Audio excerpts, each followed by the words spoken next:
Hello everyone, Radhe Radhe, welcome to my new blog. আর সবাইকে জানাই শুভ দীপাবলি। তো এই ব্লগটা হচ্ছে কালকের কালী পুজোর দিনে। তো আমার ভয়েস শুনে বুঝতেই পারছো আমার শরীরের অবস্থা খুবই খারাপ। তো আমি জ্বরের মধ্যে তাও আমি এই ভিডিওটা শ্যুট করলাম। তো এই ভিডিওটা হচ্ছে আমার মামা বাড়ি যাওয়ার সময়। তো এখানে আমি রেডি হয়নি, তো আমি তখনই বলছিলাম যে ঝটপট আমি রেডি হইনি, কারণ একদম লেট হয়ে গেছে। তো তারপর রেডি হয়ে আমি আর মা মিলে বেরিয়ে পড়লাম। এইখানে আমরা বেরিয়ে পড়েছি, কিন্তু আমার শরীরের অবস্থা খুবই খারাপ হয়ে গিয়েছিলো আমরা বাসের মধ্যে।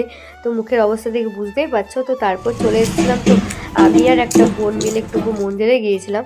তো এসে দেখছি যে এখানে মাসি আলপনা দিচ্ছে। তো মাসির সঙ্গে গল্প করছিলাম, আর মাসি দেখো কত সুন্দর আলপনা দিচ্ছে। তো আমার শরীরের অবস্থা খুবই খারাপ, তার জন্য আমি কিছু করতে পারছিলাম না। তাও আমি কালকে রেডি হয়ে একটু বেরিয়েছিলাম।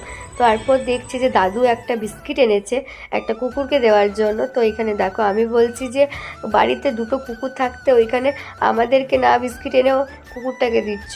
তো তখন আমাকে দাদু বলছে দাঁড়া দাঁড়া, তোকেও দেবো। তো এটাই আমি বলছিলাম, দেখো আমি একটা বড় কুকুর আমাকে না দিয়ে এখানে দিচ্ছ। তারপর দেখো আমাকে দুটো বিস্কুট দিল, মানে প্রথমে একটা দিয়েছিল, তারপর আরেকটা দিল। তারপর আমি বললাম আরেকটা কুকুর আছে তো, দাঁড়াও দাঁড়াও। তারপরে আমার মাসিকে খাইয়ে দিলাম। সত্যি কথা বলতে আমার মাসি নয়, আমার বলতে গেলে মাসি কম ফ্রেন্ড বেশি। তো এখানে আমার শরীরের খুবই অবস্থা খারাপ ছিল, তাও হাসি ঠাট্টা করতে করতে আমি দিনটা কাটাচ্ছিলাম। তারপর দেখে এখানে মাসি রঙ্গোলি করছে। তো মাসি সত্যি খুবই সুন্দর একটা রঙ্গোলি করেছিল। তো দেখতেই পাচ্ছ কত সুন্দর করেছে। তারপর এখানে রঙ্গোলিটা কমপ্লিটের পর আমরা এখানে খাচ্ছিলাম ম্যাগি বানিয়ে পরে। তারপর খাওয়া দাওয়া করে আমরা ঝটপট রেডি হতে চলে গেলাম। তো এখানে আমি রেডি হয়েছি, এখানে আমাদের রেডি হওয়া চলছে।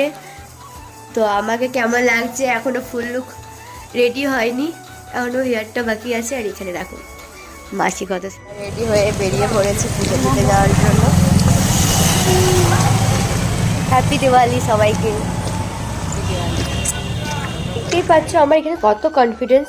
তো আমার এত জ্বর, তাও আমি চলে গিয়েছিলাম কালকে ঠাকুর দেখতে, বুঝতেই পারছো। সেখানে আমি মা মাসি মিলে ঠাকুর দেখতে গিয়েছিলাম। তারপর একটা সামনে মন্দির ছিল, সেই মন্দিরে পুজো দেওয়ার ছিল। তো এখানে দেখো মা পুজো দিচ্ছে, আর দেখো মায়ের মুখটা কত সুন্দর লাগছে। তো এখানে মা প্রদীপ ধরিয়ে দিল, মোমবাতি ধরিয়ে দিল। তারপর আমাদের সঙ্গে দেখা হয়ে গেছিলো মুকুলদার সঙ্গে। তো তোমরা বেশিরভাগই চিনবে সবাই। তো এখানে দেখো পাড়াতে এসে দেখছি বোনরা বোম ফাটাচ্ছে। তো আমাকে বলছে এসো দিদি। তো তারপর আমি চলে গেলাম আমাদের পাড়ার মন্দিরে। তো এখানে ভিতরে গিয়ে আবার পুজো দিলাম। তো দেখো মা কত সুন্দর লাগছে। দিদা এসে এখানে প্রদীপ দেখিয়ে দিল। তারপর আমি তোমাদের সঙ্গে শেয়ার করলাম আমার ফুল লুকটা। তো বলো এই ড্রেসটা পরে আমাকে কেমন লাগছে।